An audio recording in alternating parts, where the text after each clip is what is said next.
Bonjour à tous, bienvenue sur le plateau de KTO pour cette nouvelle édition de Face aux chrétiens avec La Croix, Radio Notre-Dame et RCF. Notre invité aujourd'hui est François de Rugy. Bonjour. Bonjour. François de Rugy, merci d'avoir accepté notre invitation. Vous êtes aujourd'hui député écologiste de Loire-Atlantique, vous êtes vice-président de l'Assemblée nationale et vous êtes candidat à la primaire de la gauche. Alors on a eu une très large séquence sur la droite qui aujourd'hui savoure la réussite de sa primaire et la victoire incontestée de François Fillon. La gauche, quant à elle, semble tétanisée, explosée, en tout cas incertaine. Multiplication des candidatures, aussi bien au sein de la primaire qu'en dehors. Incertitude sur la tenue même de cette primaire et sur la décision du président de la République. Peut-être allez-vous nous en dire plus? Vous êtes écologiste, vous vous êtes toujours situé dans la majorité présidentielle et vous avez assisté à l'explosion de la planète écologiste, dont vous êtes l'un des acteurs. Vous serez interrogé dans cette édition de Face aux chrétiens par Sébastien Maillard pour La Croix, bonjour, par Alain Baron pour Radio Notre-Dame et par Benjamin Rosier pour RCF. Bonjour. La première question vous est posée par Sébastien Maillard pour La Croix. Oui, François de Rugy, Frédéric Mounier vient de le rappeler. Nous nous retrouvons aujourd'hui, quelques jours après cette victoire éclatante de François Fillon à la primaire de la droite. Que représente pour vous cet adversaire et qu'avez-vous envie de dire aux catholiques qui ont voté pour lui? François de Rugy. Alors, d'abord, François Fillon, moi je lui reconnais le mérite de la clarté, d'une certaine cohérence et d'une certaine constance. Depuis 2012, d'abord il se préparait à cette élection présidentielle et il avait développé des idées. C'était sans doute lui qui avait le plus travaillé un projet. Un projet de droite, mais ce n'est pas surprenant. Il y a une droite en France et c'est bien normal. Il y a des électeurs de droite et ils ont voulu s'exprimer en nombre. Je rappelle que beaucoup de commentateurs et d'analystes, sans doute pas vous, mais avaient dit que ça ne marcherait pas, que les électeurs de droite, ce n'était pas leur culture, comme si les électeurs de droite n'avaient pas envie de voter, alors que c'est eux qui votent le plus d'ailleurs en général aux élections. Et donc ils ont été très nombreux et ça donne évidemment une légitimité forte à François Fillon, qui lui a, je dirais, réactivé par ses propositions un clivage gauche-droite sur beaucoup de sujets. Sujets économiques et sociaux, sujets sociétaux, sujets écologiques, on en parle très peu, et on en a très peu parlé dans la primaire de droite, c'est une réalité, et sujets internationaux. Est-ce que c'est un bon adversaire pour vous, François Fillon, ou pour la gauche? En tout cas, ça a le mérite de la clarté, mais évidemment, il faut que face à cette droite, la gauche se mette en mouvement. Et puis par ailleurs, je voudrais par avance dire, parce que j'entends chez certains candidats à la primaire de gauche, les socialistes notamment, ils disent face à une droite bien à droite, il faut une gauche bien à gauche. Et là je nous vois repartis pour, en gros, face à une droite des années 80, une gauche des années 70. Alors ça, moi, ça ne m'intéresse absolument pas. Je pense qu'on doit présenter une gauche de progrès. Voilà, qu'est-ce que c'est aujourd'hui vouloir le progrès, croire encore le progrès, alors que François Fillon, lui, va plutôt proposer des positions conservatrices, voire sur certains sujets. Alors on va approfondir tout ça. Alain Baron, Radio Notre-Dame. Oui, on dit beaucoup, c'est difficile à mesurer, que les électeurs de gauche sont allés voter à la primaire de droite. Est-ce que vous pouvez nous le confirmer et est-ce que vous trouvez ça normal? Vous êtes vous-même élu de l'Ouest, oui, de la même région que François Il y a des gens Fillon, qui m'en ont parlé avant le premier tour et même dans l'entre-deux tours. Mais je ne pense pas que ce soit un mouvement très important. Beaucoup de gens m'en ont parlé, ils hésitaient d'ailleurs à le faire.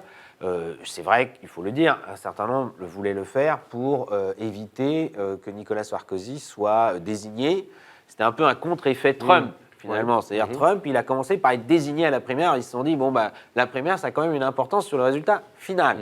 Et évidemment, quand ça s'est transformé en duel François Fillon-Alain Juppé, sachant que François Fillon avait déjà fait un très gros résultat au premier tour, je crois que cette motivation-là est un peu retombée. Et que, par ailleurs, beaucoup de gens de toute façon, ne l'ont pas fait parce que, quand même, ils se disent c'est la primaire de la droite pour les électeurs de droite, et alors, si une primaire de la gauche pour les électeurs de gauche. Si des électeurs de droite vont voter à la primaire de la gauche, ça ne vous paraît pas illégitime non plus? Mais ce dont il faut être bien conscient, c'est qu'il y a beaucoup de Françaises et de Français, de toute façon, qui, d'une élection à l'autre, peuvent passer de la gauche à la droite. Donc, il n'y a pas non plus une frontière étanche. Et heureusement, d'ailleurs, nous sommes en démocratie, et donc l'alternance, elle vient aussi du fait qu'il y a des gens qui changent. Après, il y a quand même des électeurs qui, élection après élection, votent plutôt à gauche et d'autres plutôt à droite. Voilà. Vous savez, aux États-Unis, d'ailleurs, on dit les démocrates, plutôt la gauche, les républicains, plutôt la droite, et les indépendants. Voilà, mais je crois qu'en France, c'est pareil. Vous allez nous dire où vous vous situez.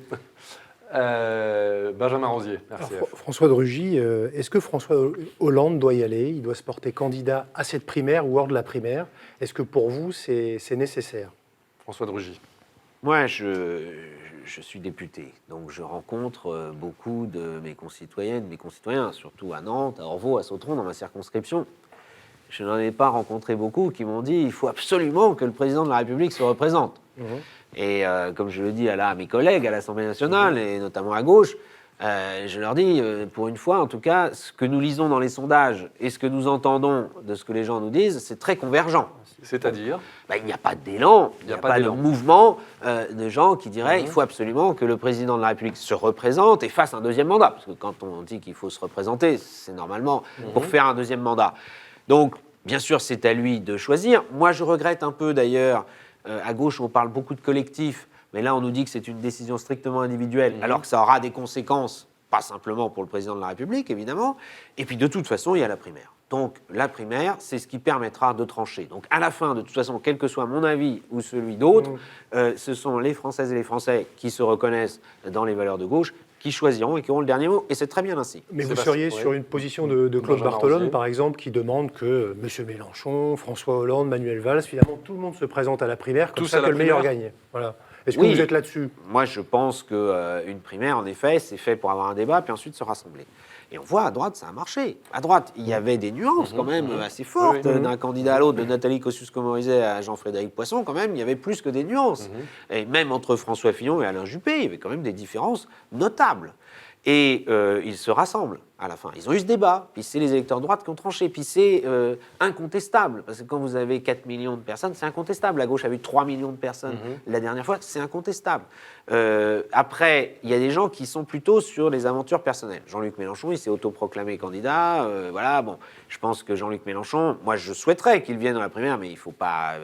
espérer, il est dans une autre logique. D'ailleurs, il ne se dit même plus vraiment de gauche, d'ailleurs, aujourd'hui. Et puis, ou en tout cas, il n'est plus pour le rassemblement de la gauche.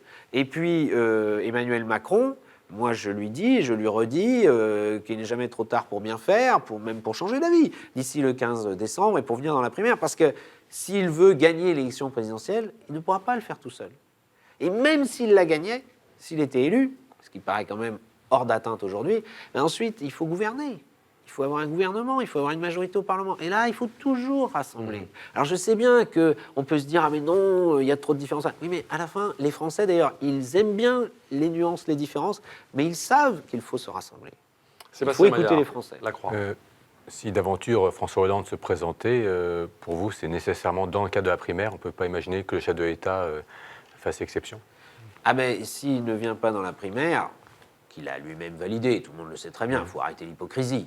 Hein, on sait très bien que Jean-Christophe Cambadélis, quand il a relancé l'idée de la primaire, et moi j'en étais le premier satisfait, parce que j'ai toujours pensé que c'était un bon processus, démocratique, citoyen, participatif, eh bien François Hollande avait donné son accord. C'était il y a quand même 6 mois. C'est pas quelque chose qu'on a inventé hier matin, juste après la primaire de la droite. On a redit ça il y a 6 mois.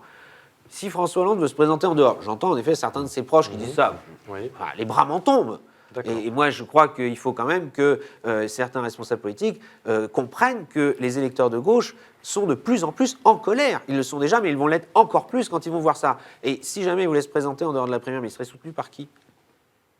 Moi, je pose la question, parce que c'est ça le but de la primaire, vous savez, c'est de rassembler un certain nombre de personnes qui ensuite vont se mettre en mouvement dans une campagne électorale. Alors, on vous Donc a on bien peut toujours compris. dire un président est au-dessus de tout Oui. ça, mais les réalités politiques, on est toujours rattrapé par elles parce que c'est la démocratie. Donc on vous a bien compris, tous à la primaire, mais je n'ai pas bien compris si vous souhaitez que François Hollande se présente ou pas, François de Rugy. Ah, moi, je pense que aujourd'hui, je ne vois pas très bien le sens qu'aurait cette D'accord. candidature et comment il va expliquer qu'il pourrait faire un deuxième mandat et pourquoi faire. Mais encore une fois, comme il y a un processus, c'est pas mon avis qui compte, c'est celui des Français. D'accord. Mais s'il se présentait, il faudrait que ce soit dans la primaire. Ça, c'est très clair pour vous. Ah ben c'est évident. Et franchement, je le dis avec un peu de colère, comme beaucoup de Français, notamment de gauche, qui voient déjà le spectacle de la division. Hein, la réponse à la primaire de la droite, c'est les divisions. Hein, vous les avez vus, dès dimanche soir, ils sont tous passés sur les plateaux télé pour dire « Ah mais non, ma candidature est la meilleure », et ainsi de suite. Bon. Et la réponse du pouvoir en place et des derniers proches qui restent autour du président, c'est de dire « Ah ben, il vaudrait peut-être mieux ne pas faire de primaire parce que en fait, implicitement, ils disent parce qu'ils risqueraient de la perdre. Bah, écoutez, ça, c'est la démocratie. Alain Baron, Radio Notre-Dame. Oui, est-ce qu'on ne se retrouve pas un petit peu dans le contexte de 2002 finalement? Parce que les Verts sont divisés, il y aura un candidat vert de vous êtes écologiste ou vous n'allez pas avec les Verts. Il faudra quand même qu'il ait les 500 signatures. Il ne suffit pas d'être désigné par 10 000 personnes pour être candidat à l'élection présidentielle devant 45 millions de Français. Il y aura M. Mélenchon, il y aura un candidat socialiste. Est-ce que ce n'est pas un petit peu, je vais faire un petit jeu de mots puisqu'on est sur une chaîne chrétienne, c'est pas un peu la multiplication des pains à gauche et chez les écolos? Si c'était ça, ce serait positif. Même François si, Drugy. je ne connais pas tous des les pains qui nous textes nourrissent par pas, cœur, peut-être. mais je crois que c'était vu comme quelque chose de positif. Et là, en l'occurrence, à gauche, c'est négatif. Parce que, moi, je le dis depuis de nombreux mois, et même sans revenir jusqu'au 21 avril 2002, qu'on peut quand même avoir en mémoire, même si c'était il y a 15 ans. À l'époque, on ne l'avait pas vu venir, il faut le reconnaître. C'était une surprise. Il n'y avait d'ailleurs que 200 000 voix d'écart entre Lionel Jospin et Jean-Marie Le Pen. Mais là, on a eu plusieurs élections depuis 2012. Les signaux se sont multipliés. Les élections régionales, il y a un an, eh bien, vous avez eu plusieurs régions où la gauche s'est auto-éliminée. C'est-à-dire qu'elle s'est divisée au premier tour. On avait dit, si on se divise, il y a le risque. Ça s'est produit. Il y a des gens qui n'en ont pas tiré les leçons, comme certains verts, mais au niveau de la gauche réformiste, je pense que tout le monde devrait en tirer les leçons, parce que sinon, en effet, les mêmes causes produiront les mêmes effets. Sébastien Maillard, La Croix. Vous avez dit que François Fillon ravive le clivage gauche-droite et que face à cette droite, il faut une gauche, mais pas forcément, si je comprends bien, la gauche de Mélenchon. Pour vous, ce serait quelle gauche peut se Non, moi je situer pense face à lui? qu'il faut. François Drugy. Moi je mettrais au cœur de ma campagne, de la primaire, si j'étais désigné candidat au cœur de la campagne présidentielle, l'idée de progrès. Je pense que la gauche, c'est ce qui la porte, c'est l'espoir du progrès. Or, malheureusement, mais pas simplement depuis que François Hollande est président, beaucoup de gens, notamment au Parti socialiste, sont devenus plutôt défensifs. C'est-à-dire, ils disent qu'il faut défendre l'existant, défendre les acquis. Là, ils vont C'était redire mieux la même avant. chose. Il faut Ouais. défendre face à François Fillon, etc. Ils vont d'ailleurs essayer de faire de l'anti-Fillon. Mais ça ne peut pas être mobilisateur. Il faut qu'il y ait un projet positif. Si c'est uniquement au secours la droite revient, ça ne marchera pas et ce serait bien normal. Donc moi, je défendrais l'idée de progrès face à la tentation de la régression qui est réelle et au-delà de François Fillon. Hein, c'est pas la personnalité d'ailleurs de François Fillon qui est en cause, c'est un fait politique. Trump aux États-Unis, c'est vraiment, là, c'est plus que la tentation de la régression, il y a eu quasiment une majorité d'Américains qui a dit on préfère ce discours qui est régressif. Le Front National en France, c'est pareil. Donc la gauche doit porter un discours et un projet de progrès. Et pour moi aujourd'hui, le progrès, c'est l'écologie, et c'est ce que je démontrerai dans cette campagne. Benjamin Rosier, RCF. Mais est-ce que, pour reprendre une expression de Manuel Valls, qui a beaucoup fait parler, c'est deux gauches qui existeraient, qui seraient irréconciliables? Est-ce que vous pensez que vous arriverez à rassembler largement à gauche? Et derrière, c'est un petit peu où est le cœur de la gauche aujourd'hui, véritablement? Oui, mais François Drugy. cette formule de Manuel Valls a été peut-être malheureuse. En fait, il y a une réalité qui est très ancienne à gauche. C'est qu'il y a une partie de la gauche qui se dit de gauche, mais elle ne veut pas le rassemblement de la gauche. Et elle ne veut pas gouverner. Et elle ne cherche pas à être majoritaire dans le pays. Monsieur Mélenchon. Moi, je suis démocrate. Oui, aujourd'hui, M. Mélenchon, mais autrefois d'autres. Moi, je suis démocrate, et donc je cherche à convaincre la majorité. Et je pense que ça passe évidemment par l'affirmation d'idées qui doivent convaincre, mais aussi par le rassemblement. C'est les deux, il faut toujours marcher sur les deux jambes. Un projet, des idées, des propositions et une stratégie de rassemblement. Sinon, c'est condamné à l'échec. Et la question qu'on doit se poser, y compris, c'est que si on est au deuxième tour de l'élection présidentielle, il y a quand même de fortes probabilités que ce soit y compris face à l'extrême droite. Donc là, est-ce qu'on est encore en train de se dire « Ah, mais toi, t'es pas assez à gauche. Ah, mais toi, tu es trop ceci ou tu es pas assez cela » ou est-ce qu'on va à l'essentiel, la défense des valeurs démocratiques, des valeurs républicaines, la question de l'Europe. Plus personne ne parle de l'Europe. Moi, je vais en parler dans cette campagne de l'Europe. Est-ce que oui ou non, la France veut continuer à participer à la construction européenne? Ma réponse est oui. Mais je vois bien qu'il y a le Front National a une réponse qui est négative. Et Jean-Luc Mélenchon, on ne sait pas très bien. Donc, il faut que la campagne présidentielle, elle permette de clarifier tous ces enjeux. Alain Baron, Radio Notre-Dame. Oui, François Bayrou a misé sur le mauvais cheval à la primaire de droite. Là, maintenant, il dit qu'il prépare un projet, enfin qu'il travaille à un projet présidentiel. Il a encore un espace politique avec une candidature Macron. Alors, d'abord, moi, je voudrais quand même relever votre formule, qui évidemment était ironique, mais la primaire, c'est pas le tiercé. Hein, on n'est pas là en train de jouer au PMU et de remplir une grille et puis d'essayer de trouver le tiercé dans l'ordre ou dans le désordre. D'ailleurs, la primaire de droite, de ce point de vue-là, est un beau démenti à ceux qui nous expliquaient que c'était le tiercé et que ce qu'il fallait, c'était jouer le cheval gagnant. Ben non, c'est pas une course de chevaux, c'est une élection avec des personnes qui présentent des projets. Et la primaire de droite, elle a montré que les uns et les autres, ils ont été obligés de mettre carte sur table. Et c'est ça la vertu de ce débat démocratique, et ce sera pareil à gauche. Il faudra mettre carte sur table, les uns et les autres. Qu'on s'appelle François Hollande ou Arnaud Montebourg ou François de Rugy, mettre carte sur table. Après, François Bayrou, il a fait un choix, moi je trouve plutôt cohérent. Objectivement, il a toujours été proche d'Alain Juppé sur les idées, aussi humainement peut-être, mais sur les idées. Et dans la campagne de la primaire de la droite, c'était Alain Juppé qui était de fait une forme de candidat centriste. Bon, il n'a pas recueilli la majorité au sein de la droite. Est-ce que François Bayrou va en tirer des conclusions pour se présenter ou pas?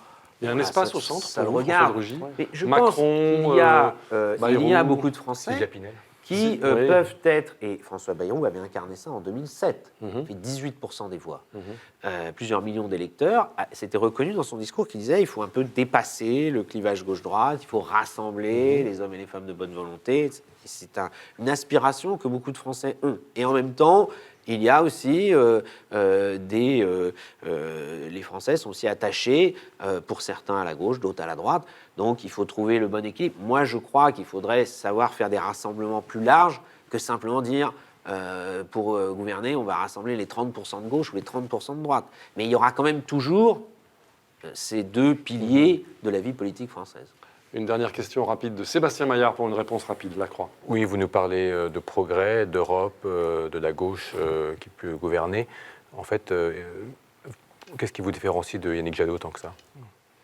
Ben, François de Rugy. Yannick Jadot, qui est le candidat des Verts, lui, il y a deux choses qui me différencient de lui. D'abord, les Verts ont fait un choix, on va dire, tactique, stratégique, qui est d'essayer de faire de l'écologie tout seul dans son coin. Moi, je ne sais pas comment on peut faire avancer des propositions écologistes sur les transports, sur l'alimentation, sur l'agriculture, sur l'énergie, tout seul dans son coin. A fortiori, quand on fait 1 ou 2% des voix. Bon, moi j'ai été élu local, j'ai fait avancer la politique des transports à Nantes parce que j'étais dans une majorité. Je n'étais pas majoritaire dans la Avec majorité, d'autres. mais je faisais avancer. Ouais. Et puis, par ailleurs, il y a aussi des positionnements plus de fond, c'est-à-dire, et qui renvoient à ce choix sans doute, qui sont plus radicaux, contestation, opposition, protestation, beaucoup plus que proposition Certains diront pour c'est la exercer vraie les gauche. responsabilités. Certains diront c'est la vraie gauche, la gauche protestataire. Ah oui, mais ça sert à rien. Ça Je sert me à rien. permets de le dire de D'accord. façon un peu triviale, ça ne sert à rien. Parce Très que bien. faire tout seul dans son coin, Ouais. 1, 2, 3, même 4, 5, 6%, même Bayrou qui avait fait 18%, mais si après vous travaillez avec personne, eh bien ça ne sert à rien. Donc, priorité au rassemblement. On vous a bien compris, François de Rugy. Nous allons marquer une première pause dans cette édition de Face aux chrétiens. Je rappelle que donc notre invité aujourd'hui est François de Rugy, député écologiste de Loire-Atlantique, vice-président de l'Assemblée nationale et candidat à la primaire de la gauche. À tout de suite.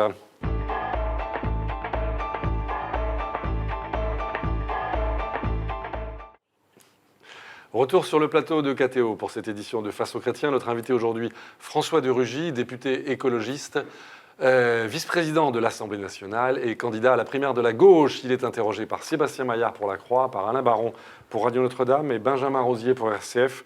C'est Alain Baron qui pose la première question. Oui, monsieur de Rugy, le gouvernement propose, on s'est débattu aujourd'hui, je crois, un délit d'entrave numérique à l'avortement.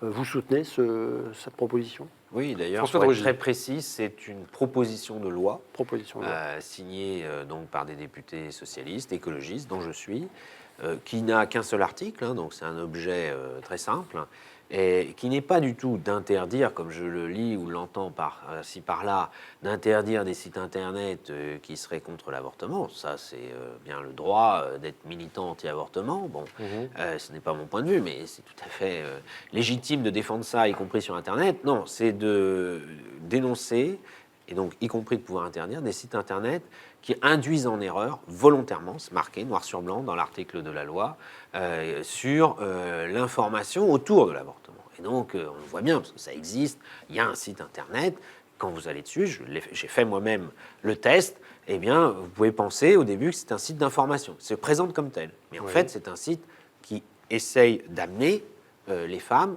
puisque ça s'adresse principalement aux femmes, à être contre l'avortement ou à y renoncer si elles en avaient. Mais est-ce que c'est le pas projet. légitime? Est-ce que l'écoute que proposent ces sites n'est pas légitime aujourd'hui? Oui, mais il ne devrait pas se présenter comme un Oui. site d'information neutre. C'est-à-dire, soit vous dites, bah, moi je fais une information neutre, et je dis voilà, il y a différentes situations, il y a différentes façons d'y répondre. Soit je fais une information militante. Les deux sont légitimes, mais il ne faut pas induire les gens en erreur volontairement. Parce que là, c'est clair que c'est volontaire, parce que, évidemment, c'est une façon d'utiliser Internet. Parce que Internet, on le sait bien, avec les noms de domaine, finalement, vous pourriez faire un nom de domaine en disant je suis de gauche alors qu'on est de droite, et ainsi de suite. Bon. Quand c'est de l'ordre, on va dire, de la plaisanterie, ou quand c'est de l'ordre de la démarche commerciale, déjà, c'est déjà plus contestable. Mais là, c'est quand même sur un sujet très délicat, qui touche y compris à la santé, qui touche à une responsabilité lourde à prendre, dans les deux cas d'ailleurs, moi je le dis souvent, parce que avoir un enfant c'est aussi une responsabilité lourde, il ne faut jamais l'oublier, eh bien ça ne doit pas être fait comme ça, de façon malhonnête. Benjamin Rosier, RCF. Le problème, c'est que est-ce qu'il n'y a pas un risque? Où est-ce qu'elle est la frontière de l'honnête et du malhonnête? À quel moment, sur quoi on va se baser en se disant c'est un site d'information qui se fait passer comme tel et en fait, mais ce n'est pas un site d'opinion? Est-ce qu'on ne pourrait pas attaquer simplement en justice, en effet, quand il y a une information qui est malhonnête? Est-ce que ça ne suffirait pas, au lieu de faire une proposition de loi qui risque de généraliser? Je pense par exemple au site SOS Bébé lié à Alliance Vita, qui serait concerné et qui, lui, pour le coup, annonce la couleur, et aussi dans une écoute, fait de l'action de terrain et qui se sent menacé aujourd'hui dans sa liberté d'expression. François de Rugy. Oui, mais vous voyez bien déjà, SOS Bébé, on annonce la couleur de façon plus nette. Sûr, On ne dit plus, pas, je ne suis pas allé le consulter, mais j'ai déjà rencontré, par exemple, moi, des militants de l'Alliance Vita, ils m'ont demandé à me voir, je dialogue avec eux. On n'est pas d'accord, on peut dialoguer. Et on peut évidemment respecter l'expression des uns et des autres. Moi, d'ailleurs, je ne suis pas un militant pro-avortement. Vous savez, je suis pour défendre le droit à l'avortement, mais moi, je suis ensuite pour que la loi s'applique sans qu'il y ait d'entrave et sans qu'on induise les gens en erreur. Puis après, chacun fait ses choix politiques et individuels. D'ailleurs, la plupart des personnes, des Françaises, des Français, ils ne sont pas des militants anti-avortement, des militants pro-avortement. Ils acceptent la loi telle qu'elle est, il y a une très large majorité aujourd'hui, et puis il y a des gens qui continuent à être contre et qui militent autour de ça. C'est bien leur droit, mais ils le font à un visage découvert, pas sous le faux nez d'un site d'information. Donc, et pour je vous, il y a crois pas de que risque par de rapport à flou. l'Alliance Vita, par exemple, Ouais. il y a peu de risques que là, il y ait des ambiguïtés. Et vous savez comment c'est quand on fait une loi? Si ensuite il y a un problème, c'est la justice. Donc c'est pas le gouvernement, c'est pas non, ce seront des juges qui apprécieront, qui ont en fonction de ce qui est écrit dans la loi, c'est-à-dire induire volontairement en erreur, c'est très précis. Eh bien, à ce moment-là, ils diront si oui ou non c'est le cas avec tel ou tel site. Sébastien Maillard, La Croix. Vous avez souligné vous-même qu'avec avec ce sujet d'avortement, on est sur un problème très délicat de société. Est-ce que par cette proposition de loi, vous n'êtes pas en train de réactiver un vieux clivage, de réveiller des oppositions qui... Non, je Pas crois que est-ce bien c'est- nécessaire, François il de Rugy. s'agit de répondre à un problème concret. Et moi, je pense que ça, c'est le rôle de la politique. Et trop souvent, d'ailleurs, les politiques, en effet, activent des débats, y compris à l'Assemblée nationale, mais dans les médias. Alors, on en fait des débats, tout le monde monte au rideau, on met en scène, même un peu, il faut le dire, parfois les oppositions les plus caricaturales soient-ils, puis ensuite, il ne se passe rien. Ensuite, on n'agit pas. Et ensuite, on ne prend pas de mesures. Bon, ben là, il y a un problème qui a été soulevé. J'avoue que moi, je n'en avais jamais entendu parler avant qu'un certain nombre de gens me saisissent, que j'aille voir ce site internet. J'avais moi-même du mal à y croire, parce que moi ça m'arrive d'être un militant politique sur tel ou tel thème. Je ne me cache pas. J'essaye pas de faire passer ça pour une information neutre quand je milite pour quelque chose ou contre quelque chose. Et donc là, ben, on règle ce problème avec une proposition de loi, qui a un article qui peut être adopté rapidement, et puis une fois que ce sera fait, vous verrez qu'il y aura peut-être un ou deux contentieux et plus personne n'en parlera. Parce que, y compris... Donc vous dites qu'en fait, c'est pas très utile cette loi. Si, C'est parce ça vous dites que... pourquoi est-ce qu'on est obligé de faire Oui. une loi? C'est parce que les personnes qui sont concernées pourraient faire de l'autorégulation. Elles pourraient dire, bon, nous avons été interpellés, notre site n'est pas assez clair, on va clarifier les choses. Et là, je suis allé vérifier avant de venir sur ce plateau. Et j'ai pu constater que, là, en effet, la présentation était toujours malhonnête et faite pour induire en erreur. Et donc, et par ailleurs, ce site internet, parce que ça, c'est la magie, mais ce n'est évidemment pas de la magie, de Google et de tous les moteurs de recherche qui référencent, c'est le premier site qui remonte lorsque on tape information IVG. Mais reste que bon nombre de femmes aujourd'hui ont besoin d'une écoute, d'un dialogue pour les aider à prendre cette décision. Est-ce que vous êtes d'accord avec cette idée-là, François de Ah, mais Rugy? bien sûr, mais Oui. moi je vous dis, j'ai rencontré l'Alliance Vita, à l'époque même s'appelait l'Alliance pour les droits de la vie, qui mène plusieurs combats d'ailleurs, pas simplement sur l'avortement, mais aussi sur la fin de vie. Et les deux femmes, d'ailleurs, responsables de cette association en Loire-Atlantique que j'avais rencontrée, me disent il faut informer des jeunes femmes, plus ou moins jeunes, mais qui veulent avorter, sur les autres possibilités d'aide, de soutien pour que ensuite la naissance puisse avoir lieu. Et je dis oui, moi je suis d'accord avec ça. Ça vous paraît légitime, mais cette démarche, oui. c'est également le cas dans l'autre sens. Parce D'accord. que moi, je le dis quand même, parce que c'est quand même un vrai problème, et c'est en tant qu'élu, j'y suis confronté à Nantes, pas au fin fond de la France ou à l'autre bout de la planète, des très jeunes femmes, mineures, qui tombent enceintes et qui vont accoucher, qui vont donner naissance à un enfant. Est-ce qu'elles vont pouvoir assumer correctement? Peut-être. Et là, si elles sont accompagnées et soutenues, très bien. Mais si ce n'est pas le cas, un enfant, c'est pas un jouet. Un enfant, c'est pas quelque chose qu'on achète à Noël et puis ensuite, peut-être, on s'en débarrassera après. Non, c'est assumé pour toute la vie. Au moins jusqu'à ce qu'il soit majeur. Benjamin Et donc Rosier, ça, RCF. moi je vois, parce que Oui. c'est comme une réalité, des parents qui n'assument pas. Déjà des pères qui disparaissent avant même la naissance, mais aussi des mères qui ensuite n'assument pas. Il y a des drames, il y a des faits divers dont on parle d'ailleurs sur ces questions-là qui touchent aussi les Français. Et moi je ne dis pas que la solution évidemment pour ça c'est l'avortement, mais je dis gardons le sens de l'équilibre et s'il doit y avoir information et accompagnement, c'est dans les deux sens. Oui. Benjamin Rosier, Mais RCF. cette information, justement, dans les deux sens, c'est dans le sens où bien dire clairement quels sont les délais, etc., et la possibilité de l'avortement. Est-ce que ça n'existe pas déjà? Est-ce que c'est pas quand même quelque chose qui est aujourd'hui dans les unités médicales, je dirais, préservé, défendu, qui existe, quoi? On peut pas dire qu'il n'y a pas l'information dans l'autre sens. Oui, mais donc, il n'y a François pas Drogis. besoin de créer des sites Internet qui se font passer pour des sites d'information, qui en fait sont des sites militants anti-avortement et qui essayent, D'accord. sous couvert d'information, d'influer des femmes, d'influencer des femmes. C'est quand même des gros moyens. Je ne sais pas qu'un site Internet. C'est une ligne téléphonique ouverte 7 jours sur 7 pendant toute la journée sont des avec numéros verts, oui. des personnes à l'autre bout du fil. Donc, quand vous voyez ça, vous vous dites comme il y a un numéro vert pour l'enfance maltraitée ou pour les violences faites aux femmes ou pour la prévention de telle ou telle maladie. Ça se présente exactement de la même façon. Or, pourquoi c'est pas pas du tout le même but. Donc, il Oui. faut quand même que les gens agissent en toute transparence. Moi, je suis pour la transparence. Et bien là, ces sites-là, ils n'agissent pas en transparence. Alain Baron, Oui, Radio les Notre-Dame. évêques de France n'ont pas pour habitude d'intervenir à tort et à travers. Là, le monseigneur Pontier, président de la conférence épiscopale, a fait une lettre au président Hollande sur ce sujet. Et d'autant qu'on ne voit pas que la pratique de l'avortement soit menacée, puisqu'il y a, depuis des décennies, il y a toujours le même nombre d'avortements, de l'ordre de 220 000 par an, chaque année. Donc on ne voit pas que la pratique de l'avortement soit menacée, entre guillemets. François Drogis. Non, mais la question, bien sûr, du point de vue statistique, et c'est important, les statistiques, parce que ça permet d'objectiver un peu les choses. Enfin, je pense que c'est pas à vous que je dirais que derrière ces statistiques, il y a des personnes humaines, avec des réalités humaines qui sont très diversifiées.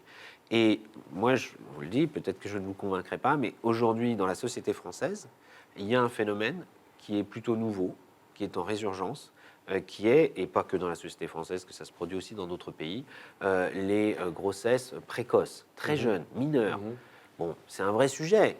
Il faut le traiter. De la même façon que la question de l'information sur la contraception, sur l'avortement, il faudra toujours le faire, parce que par définition, il y a tout le Peut-être temps qu'elle des n'est pas nouvelles générations suffisamment qui faite, cette arrivent. information, justement. Et par ailleurs, autant je pense que l'information, elle existe à peu près correctement et autant je pense que ces sujets-là restent des sujets souvent évoqués un peu à la sauvette. On laisse un peu les jeunes tout seuls face à ces réalités-là. Bien sûr, ils font ils se font leur propre idée, ils s'informent avec leurs parents déjà, mais parfois on a du mal à en parler avec ses parents. Dans le milieu scolaire, on sait bien que c'est pas facile, c'est pas toujours fait correctement. Donc ces questions-là, il ne s'agit pas en effet de monter au rideau à la première occasion en disant attention, l'avortement est menacé. C'est vrai que quand j'entends, même ça a été dans le débat entre François Fillon et Alain Juppé, je trouvais que c'était un peu excessif. Je ne fais pas le procès à François Fillon, même s'il a affirmé sa conviction anti-avortement, de vouloir personnel. remettre en cause la loi Veil. Donc je ne suis pas là-dedans. En revanche, il ne faut pas qu'il y ait, encore une fois, des gens, parce que la question de l'information, elle est cruciale, et donc elle doit être faite honnêtement. Nous avons encore beaucoup d'autres sujets à aborder. Une toute dernière question Sébastien là-dessus. Maillard, La Croix. Comment vous expliquez qu'il y ait quand même toujours autant d'avortements en France? Est-ce que c'est pas ça d'ailleurs le vrai sujet? Parce que vous avez rappelé les chiffres, c'est quand même toujours impressionnant qu'on en soit toujours là. Est-ce que ce n'est pas un échec de la contraception, C'est François de Rugy? peut-être justement un défaut d'information Ouais. sur les méthodes de contraception, la prévention, Ouais. la responsabilité.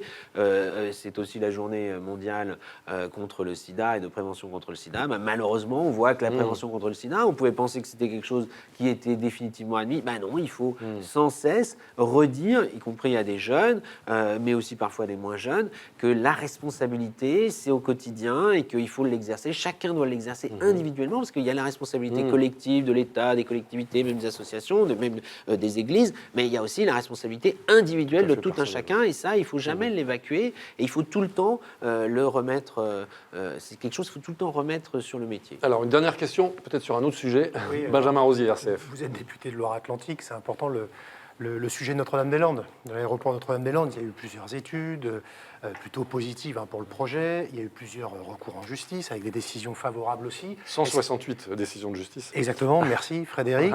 Est-ce qu'il n'est pas temps finalement de les faire appliquer? Je parle vis-à-vis des zadistes. D'abord, je vous ferai François de observer, Rugy. puisque vous l'avez dit avant, que des chrétiens se sont exprimés aussi sur le sujet. C'est exact, oui. Moi, je les ai rencontrés, ils ont fait des réunions. Ils n'étaient pas forcément d'ailleurs tous contre ou tous pour. Et ils travaillent sur l'écologie. Moi, je tiens à saluer d'ailleurs l'encyclique du pape François en la matière, pas simplement parce qu'il a choisi de s'appeler François, mais parce que c'était nouveau qu'un pape s'exprime aussi fortement sur l'écologie. J'ai entendu récemment d'ailleurs Nicolas Hulot, et qui a bien fait de le rappeler, que, par exemple, François Fillon, qui se réclame aussi de conviction catholique et du pape, s'est réclamé du pape dans un journal de 20 heures, dans le débat qu'il avait face à Alain Juppé. Bizarrement, là, soit il n'a pas lu l'encyclique sur l'écologie, soit il considère que c'est nul et non avenu, et le balaye d'un revers de la main parce qu'il ne s'intéresse pas à l'écologie. Il est un pro Notre-Dame-des-Landes, d'ailleurs, depuis très longtemps. Il faut lui reconnaître une grande constance en la matière. Vous êtes contre Notre-Dame-des-Landes? Moi, je suis contre depuis très longtemps, depuis toujours. Oui. Bien avant que ce soit un sujet qui Oui. émaille autant l'actualité, et je peux vous dire qu'en Loire-Atlantique, on préférerait qu'on parle de Nantes et de la Loire-Atlantique autrement qu'à travers ce mauvais projet. Je suis démocrate. Il y a eu un vote, donc moi je ne le remets pas en cause, même s'il ne va pas dans mon sens. Je suis légaliste, donc quand il y a des décisions de justice, je ne les remets pas en cause, même si elles ne vont pas dans mon sens, même si les procédures ne sont pas terminées. Il faudrait bien d'ailleurs qu'on réfléchisse un jour en France à réformer notre système de procédure, parce que là, ça donne l'impression d'être sans fin. Et en revanche, je ne vais pas renier mes convictions. Je ne vais pas retourner ma veste et donc expliquer maintenant que, en fait, c'est un bon projet, et puis que non. Donc vous êtes toujours contre? Je suis constant, voilà. Vous êtes toujours contre? Mais je respecte et le vote qui a eu D'accord. lieu le 26 juin dernier par une consultation, un référendum, et les D'accord. décisions de justice, bien Donc si évidemment. le gouvernement décide d'expulser les zadistes, vous n'irez pas faire rempart de votre corps, François de Rugy? Non, parce que Non. d'abord, je ne pense pas que ce soit le rôle d'un Oui. député, d'un élu de la République. Là, on pourrait avoir un débat d'ailleurs sur la désobéissance civile. Ça Oui. renvoie aussi parfois à des convictions religieuses. Moi, je n'en suis pas un partisan en tant qu'élu, parce que sinon, il n'y a plus de... Donc respect de la loi. Voilà, il faut la vie en société, Le respect de elle la loi repose sur des règles qui sont admises notamment par ceux qui ont pour mission d'en débattre à l'Assemblée nationale et de les voter. C'est pas nous qui les faisons appliquer, mais nous devons respecter leur application. Très bien, nous allons marquer une nouvelle pause dans cette édition de Face aux chrétiens. Notre invité aujourd'hui, François de Rugy, député écologiste de Loire-Atlantique, vice-président de l'Assemblée nationale et candidat à la primaire de la gauche. À tout de suite.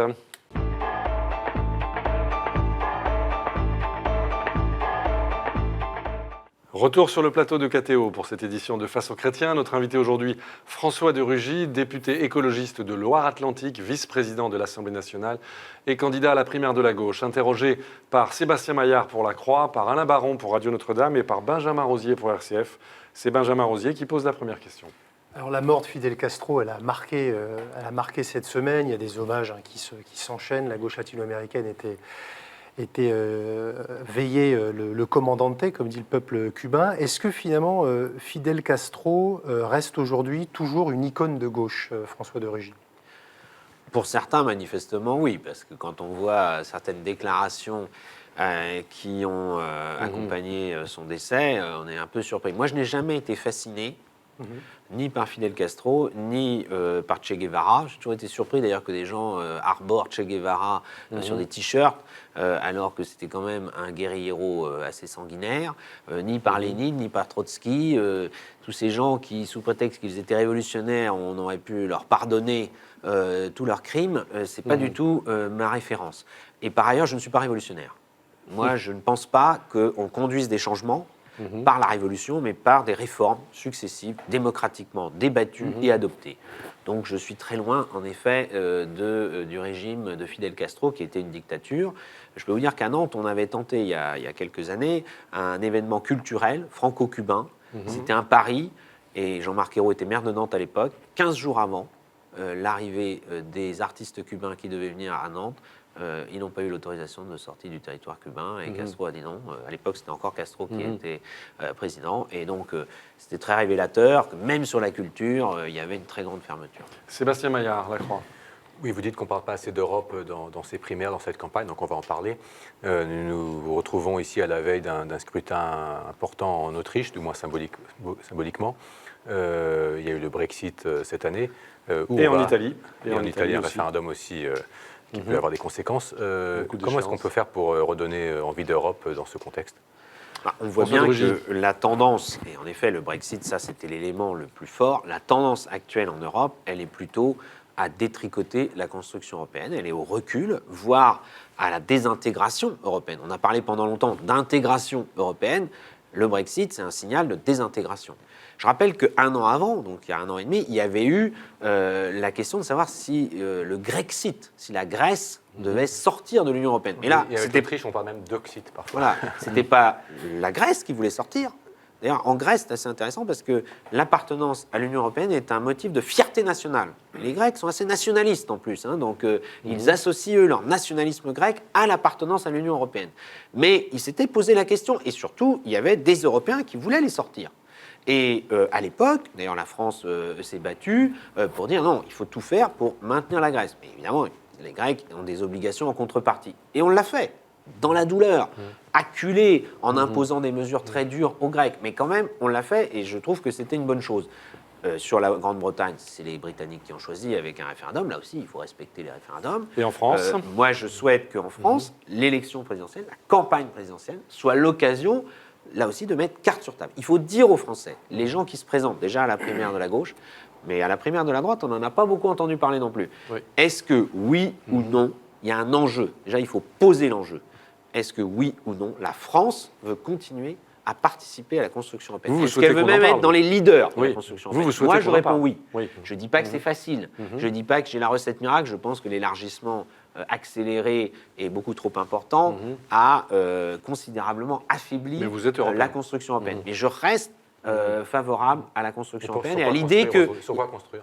Sur la Ben, défense? Sur quoi? Par exemple, moi, en tant qu'écologiste, je dis que sur l'énergie, le défi énergétique et climatique, on a tout intérêt, c'est notre intérêt, à le régler et à le relever de façon européenne. Là aussi, les intérêts entre la France archi-nucléaire et la Pologne ou l'Allemagne très portée sur le charbon, c'est pas facile. Mais en même temps, on voit que aujourd'hui, déjà aujourd'hui, par exemple, il y a une interconnexion des réseaux électriques européens, parce que tout le monde voit bien que c'est l'intérêt des différents pays européens, donc des différents citoyens, consommateurs européens, et que pour peser sur un enjeu comme le climat, bah évidemment, on pèse beaucoup plus si on est un ensemble de 500 millions d'habitants que si on est un pays de 65, comme nous. Donc voilà un exemple concret. Sur la question de la défense, on pourrait faire des choses, puisque en plus Donald Trump dit aux États-Unis, bah, moi en gros, je vais dire à l'Europe de se débrouiller toute seule pour sa défense. Bon, bah faisons de ce problème, transformons ce problème en opportunité. On ne le fera pas à 27. Il ne faut pas se raconter d'histoire. Mais si à quelques pays, on est capable de rapprocher nos investissements de défense, notre système de défense, et de les prendre en charge par nous-mêmes, ce serait une très bonne chose. Alain Baron, Radio Notre-Dame. Alors, aux portes de l'Europe, il y a la Russie. François Fillon a dit qu'il fallait renouer avec M. Poutine. Quelle est votre position? François Oui, Drugy. là, il y a un clivage très fort. Évidemment, les questions internationales, on pourrait parler de la Syrie également, font parfois la une de l'actualité, mais on dit que les élections ne se jouent pas tellement sur les questions internationales. La primaire de la droite, d'ailleurs, a très peu évoqué les questions internationales. Il y avait un vrai clivage entre Alain Juppé et François Fillon. Là, il y avait un clivage très net sur la question. Ce n'est pas simplement des relations avec la Russie. François Fillon, il assume d'être pour une alliance privilégiée avec la Russie, d'un axe franco-russe, Alors vous dites plutôt quoi, qu'un axe européen. François Drugy? Et donc ça, je dis que c'est très dangereux. Là, moi, j'alerte sur, et je suis prêt à avoir le débat, on l'a eu un peu à l'Assemblée nationale parfois, parce que François Fillon est venu affirmer ça à l'Assemblée nationale. Et donc moi, je souhaite que dans cette campagne, on dise clairement, que lui, il dise, qu'est-ce que ça veut dire? Est-ce que c'est une alliance diplomatique, militaire, Est-ce que ça veut dire que on est prêt à abandonner l'Ukraine à son triste sort face à la Russie ?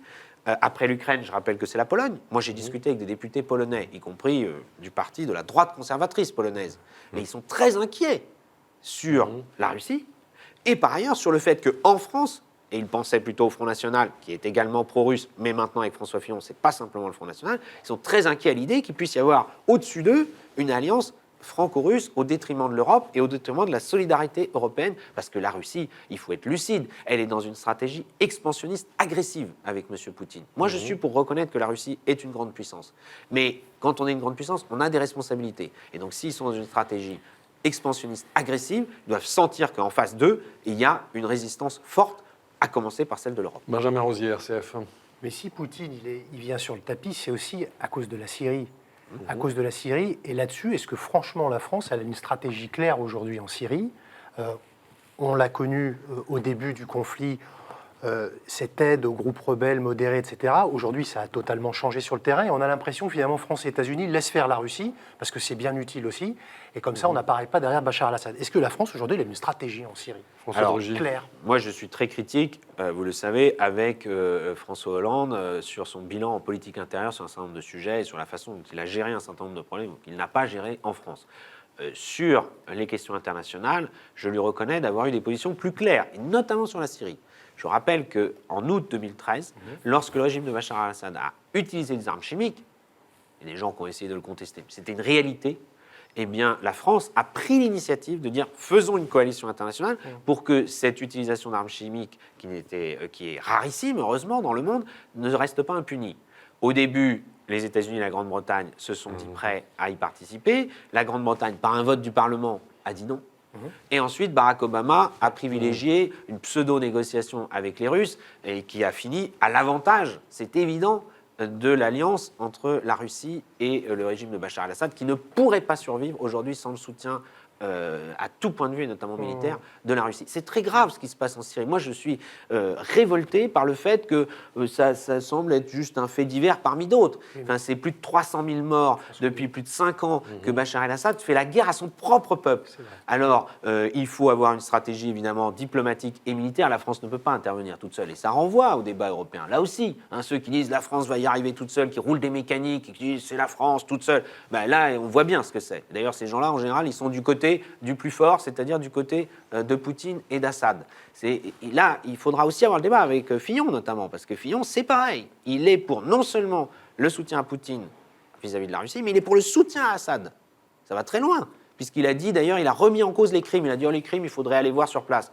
Ben, dis-donc, j'ai l'impression quand même que c'est vu et archi-vu depuis maintenant 5 ans. François de Rugy, si les Américains ont été si frileux, c'est peut-être qu'aussi en face, ils savaient qu'il y avait des groupes qui étaient tout sauf démocratiques, des brigades salafistes, des groupes djihadistes comme le Front al-Nosra. On sait que l'offensive de l'été dernier à Alep-Est, c'est le Front al-Nosra, ex-Front al-Nosra, qui l'a mené. Non, les Américains, ils sont traumatisés par leur intervention en Irak, et on peut le comprendre parce que ça a fait beaucoup de dégâts, et Barack Obama a toujours été contre l'intervention en Irak, et quand il a été élu, c'était un élément extrêmement fort de son élection. Donc il ne voulait pas remettre le doigt dans une intervention au Proche et au Moyen-Orient. Moi, je pense que les Américains ont sous-estimé la menace de l'État islamique, d'une part, et le fait que Bachar el-Assad était prêt à aller, était sans limite. Lui, il est sans limite dans l'utilisation de la force la plus brutale et la plus sanguinaire contre son propre peuple. Il n'est pas en guerre avec un pays voisin, c'est contre son propre peuple. Et évidemment, dans ces cas-là, qu'est-ce qui se passe quand on abandonne les résistants modérés et démocrates à leur triste sort? Eh bien, c'est la radicalisation. Vous avez ceux qui sont soutenus, Assad qui est soutenu par la Russie, et vous avez l'État islamique et les groupes les djihadistes les plus radicaux, qui y compris font venir des soldats d'ailleurs. Quand on laisse la situation pourrir comme ça, c'est ce qui se produit. Après, il y a les Kurdes, et en réalité, la vraie force capable de mener une intervention au sol pour résister à la fois à l'État islamique et à Bachar el-Assad, c'est les Kurdes. Et donc moi, je pense qu'on devrait soutenir davantage les Kurdes. Et les chrétiens d'Orient, François de Rugy, vous leur dites quoi? Les chrétiens d'Orient, c'est un sujet qui, là aussi, a été sous-estimé.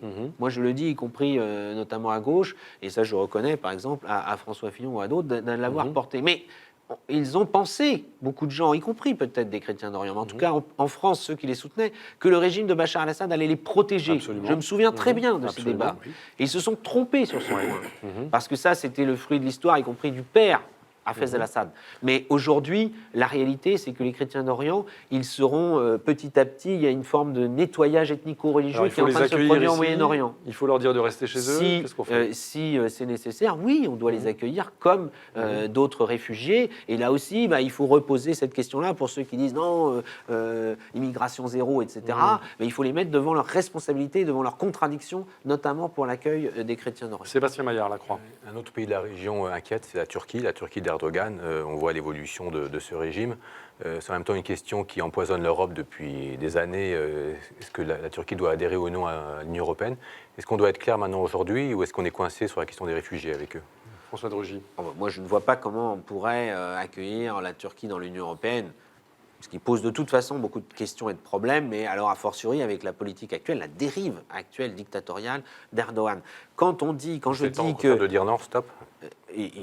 Moi, je ne comprends même pas que les instances européennes, comme la Commission européenne, continuent le cinéma de faire des réunions pour préparer l'adhésion de la Turquie à l'Union européenne. Et qu'en plus, c'est une chimère que l'on continue à entretenir vis-à-vis du peuple turc.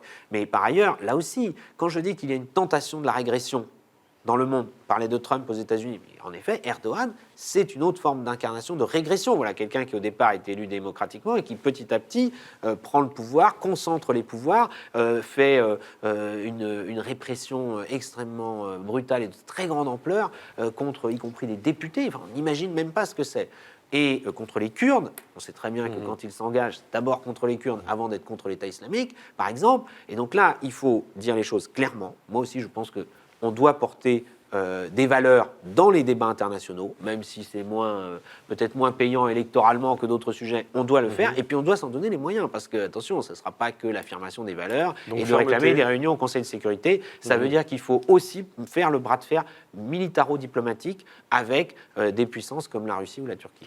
Une dernière question. Alain Baron, Radio Notre-Dame. En même temps, vous savez que les Turcs font une espèce de chantage à l'UE en ce moment avec le problème des migrants. Ils disent si jamais vous rompez les négociations, on laisse passer tous les migrants. Qu'est-ce qu'il faut? Les chantages ne sont jamais à sens unique, parce que la Turquie ne peut pas se permettre non plus, en tout cas il faut lui tenir un langage de vérité, la Turquie ne peut pas se permettre de s'isoler. La Turquie ne peut pas se permettre d'être en conflit avec l'Union européenne durablement. Aussi dire les choses franchement, il n'y a pas que la Russie qui peut dire ça. D'ailleurs, la Russie ne pourra pas se permettre non plus durablement. La Russie, le peuple russe, d'ailleurs, subit des difficultés aujourd'hui très lourdes à cause de la politique expansionniste agressive de son président Poutine. Et donc, et des sanctions que cela entraîne. Et donc, à un moment donné, les bras de fer et les négociations, elles sont toujours à double sens. Il faut arrêter de penser, on intègre toujours, c'est comme dans les négociations commerciales avec la Chine, on intègre toujours une espèce de faiblesse et puis on s'excuse. Non, il faut avoir des valeurs, avoir des orientations claires, négocier, parce que c'est toujours comme ça qu'on avance aussi dans la diplomatie, mais mener des bras de fer quand il le faut. Un tout dernier mot, François de Rugy, le sens de votre candidature à la primaire de la gauche, en un mot. Une candidature de témoignage, une candidature pour gagner, une candidature comment? Une candidature pour mettre l'écologie et l'idée qu'aujourd'hui, le progrès, c'est l'écologie, au cœur du projet présidentiel de la gauche et de contribuer, à mon échelle, à ce que la gauche puisse être dans le débat présidentiel, alors qu'aujourd'hui, tout est parti pour qu'elle s'en auto-élimine et qu'elle finisse par disparaître du débat principal, qui est celui de la présidentielle et des législatives qui suivent. Vous souhaitez débattre avec Yannick Jadot, l'autre écologiste qui se présente? Pourquoi pas, mais je crains malheureusement que ce soit un peu peine perdue, parce que je ne distingue toujours pas comment il va faire tout seul, dans son coin, avec un petit score, pour faire avancer concrètement les idées écologistes qui permettent de relever des défis aussi lourds que celui du climat et de l'énergie, par exemple. Très bien, merci à vous. Merci. François de Rugy, vous étiez notre invité dans cette édition de Face aux Chrétiens. Je rappelle que vous êtes député écologiste de Loire-Atlantique, vous êtes candidat à la primaire de la gauche et vice-président de l'Assemblée nationale. Notre invité la semaine prochaine sera Arnaud Montebourg, ancien ministre et lui aussi candidat à la primaire de la gauche. D'ici là, vous pouvez évidemment retrouver cette édition de Face aux Chrétiens et toutes les précédentes sur les sites des partenaires de l'émission, La Croix, KTO, Radio Notre-Dame et RCF. En tout cas, merci à vous tous de votre fidélité et à la semaine prochaine.